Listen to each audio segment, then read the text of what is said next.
हमारा संगे मैंने जाके खींचत पीता चाहे दिन हवाए राजा जी।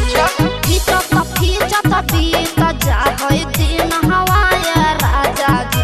अजी न दे होए वो वॉशिंग मशीन हवाए राजा जी। अगे बाबा तो तली बार पहिना कि न दे दोगे मंगूगी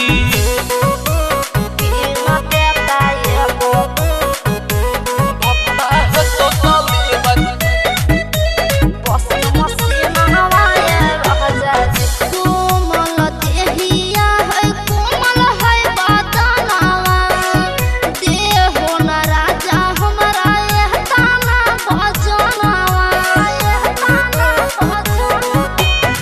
भाई बेपकड़ो हानि बड़ा गुनाह की बाती मसीन कहीं कही दे तो दहना के नीतीश राजा से पतिया तोर हरा दिन होगे मांगूगी अजित राजा से पतिया तोर हरा दिन होगे मांगूगी अगे बाबा हो तो तले बार कहिना कि न दे दोगे मांगूगी अगे बाबू हो तो तले बार कहिना कि न दे दोगे मांगूगी सब चीज के ठेका हम ही लिए सवेरा फिल्म्स रिकॉर्डिंग स्टूडियो शाहपुर चौक देवन बिघा।